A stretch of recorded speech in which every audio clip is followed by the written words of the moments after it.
नमस्ते दोस्तों, स्वागत है आपका हमारे चैनल द स्टोरी मैजिक पर। आज हम आपके लिए एक बहुत ही रोचक और पौराणिक कहानी लेकर आए हैं, जो रावण और उनकी मां की आत्मलिंग की कहानी है। तो चलिए शुरू करते हैं। बहुत समय पहले की बात है। राक्षसों के राजा रावण और उनकी मां कैकसी शिवजी के बहुत बड़े भक्त थे। रावण, जो लंका का राजा था, अपनी शक्ति और ज्ञान के लिए प्रसिद्ध था, लेकिन वह हमेशा और अधिक शक्ति की खोज में रहता था। एक दिन रावण ने अपनी मां से कहा, मां, मैं चाहता हूँ कि शिवजी हमारे लंका में विराजमान हो ताकि हम उनकी भक्ति कर सकें और उनसे आशीर्वाद प्राप्त कर सकें। रावण की मां ने कहा, बेटा, शिवजी को लंका लाने के लिए तुम्हें उनके पास जाकर तपस्या करनी होगी और उन्हें प्रसन्न करना होगा। रावण ने अपनी मां की बात मानी और वह कैलाश पर्वत की ओर चल पड़ा। वहां पहुंचकर उसने कठोर तपस्या शुरू की। उसने बिना अन्नजल के शिवजी की आराधना की। रावण की तपस्या इतनी कठोर थी कि तीनों लोक हिलने लगे। अंततः भगवान शिव प्रसन्न होकर प्रकट हुए। शिवजी ने कहा, रावण, मैं तुम्हारी भक्ति से प्रसन्न हूँ। मांगो, क्या वरदान चाहते हो? रावण ने कहा, भगवान, मैं चाहता हूँ कि आप लंका में विराजमान हो ताकि हम आपकी पूजा कर सकें। शिवजी ने कहा, तुम्हें कैलाश ले जाने की आवश्यकता नहीं है। मैं अपनी आत्मा से एक शिवलिंग प्रकट करता हूँ। यह मेरे समान है, अतः यह साक्षात आत्मलिंग है।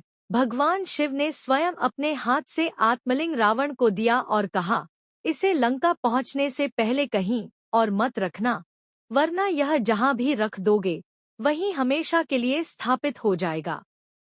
इस बीच देवता यह सोचकर परेशान हो गए कि अगर रावण आत्मलिंग लंका में स्थापित कर देगा तो वह दिग्विजय हो जाएगा और फिर उसे कोई हरा नहीं सकेगा। नारद मुनि के कहने पर गणेश जी ने मदद के लिए सहमति दी। जब रावण गोकर्ण क्षेत्र में पहुंचा तो गणेश जी एक बालक के रूप में गाय चराने की लीला कर रहे थे। उसी समय भगवान विष्णु ने अपने सुदर्शन चक्र से सूर्य को ढक दिया, जिससे रावण को सूर्यास्त का भ्रम हो गया। रावण ने पूजा संध्या के लिए बालक रूपी गणेश से कहा, मैं पूजा करने समुद्र में जा रहा हूँ। तब तक तुम इसे, आत्मलिंग को, अपने हाथ में पकड़कर रखो, नीचे मत रखना।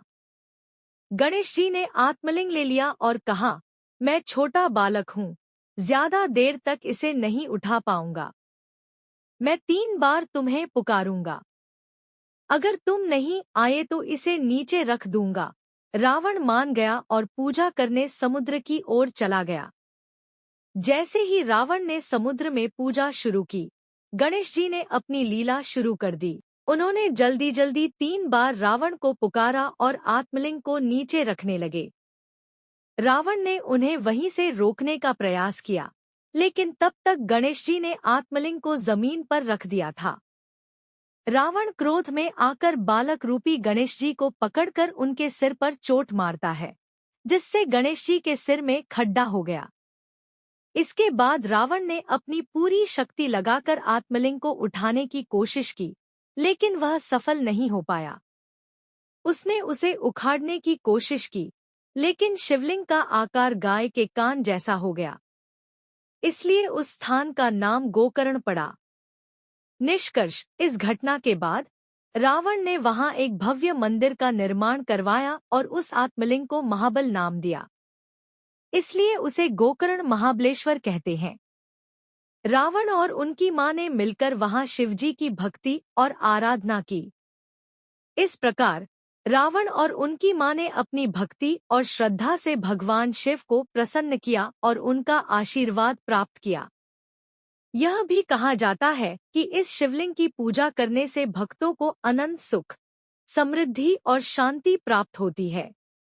रावण की भक्ति और उनकी मां की श्रद्धा के कारण यह स्थान आज भी एक महत्वपूर्ण धार्मिक स्थल बना हुआ है। अगर आपको हमारी यह कहानी पसंद आई हो तो कृपया हमारे चैनल द स्टोरी मैजिक को सब्सक्राइब करें और इस वीडियो को लाइक और शेयर करना न भूलें। धन्यवाद।